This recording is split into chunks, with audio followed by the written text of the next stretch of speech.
Benvolgudes i benvolguts. Ens trobem davant dels, probablement, 10 dies més importants d'aquest estiu.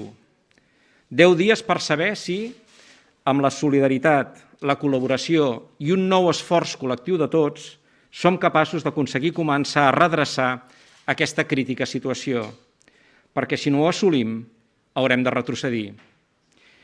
Però alhora vull enviar-vos un missatge de serenitat, de fermesa i de confiança.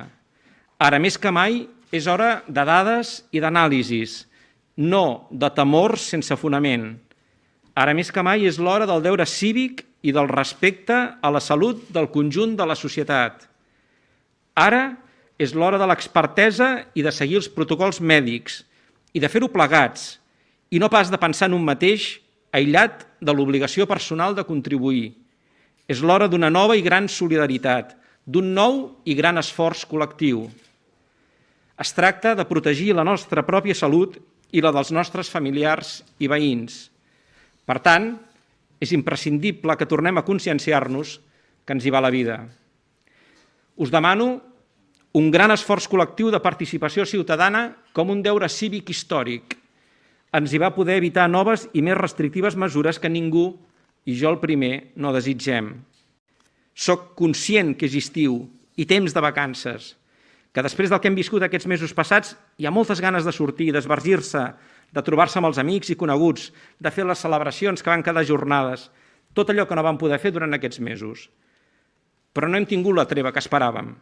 I si continuem el ritme de vida social actual, només aconseguirem empitjorar la situació. Hem de fer una mobilitat i una interacció social responsable. Per mobilitat responsable entenc que si anem a passar uns dies fora, hem de fer el mateix que ja estem fent en el nostre dia a dia. Cap relaxament, zero relaxament. És també un període de retrobament amb amics i família. Gaudiu-ne, però tingueu una interacció social responsable. Cal abaixar el ritme, cal abaixar les concentracions de persones. Hem de mantenir els grups familiars o de convivència i no barrejar-nos constantment amb altres grups. No ens podem relaxar amb la màscara i la higiene de mans, ni tampoc amb la distància física. M'adreço especialment als joves. Avui, una botellada, en castellà un botellón, no és una festa. És un acte d'insolidaritat. Penseu-hi. La majoria dels afectats són gent jove, són gent com vosaltres. Penseu-hi i sigueu responsables. I aquí també he d'afegir, en canvi, que no sabeu com d'orgullós em sento quan veig que la majoria del país, pràcticament el 100% del país, ha adoptat ja la mascareta, com un hàbit. Moltíssimes gràcies. Fem-ho tot així. Mans, mascareta, distància. És així de fàcil i alhora és així de complicat. Però si complim amb aquestes 3 regles, ens en sortirem.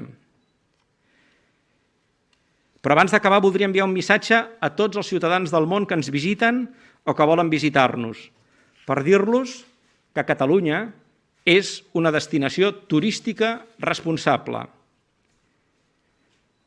Catalonia, a responsible tourist destination. Catalonia is proud to be considered a first-class tourist destination and, as such, is implementing all the necessary measures and following international guidelines to ensure everyone's safety to contain the spread of coronavirus. However, Catalonia has, like numerous other parts of Europe, registered occasional outbreaks of COVID-19, as in the case with Barcelona, Figueres, and the area of Segrià.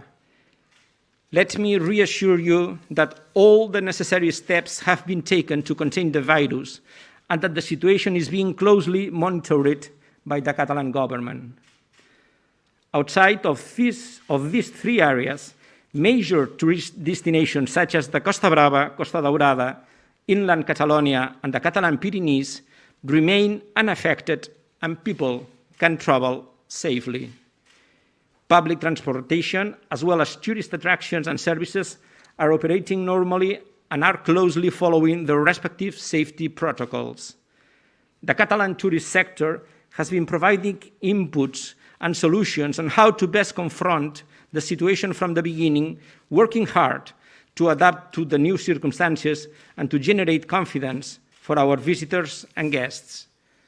Furthermore, Catalonia disposes of a first-rate health system that has the capacity to react if necessary.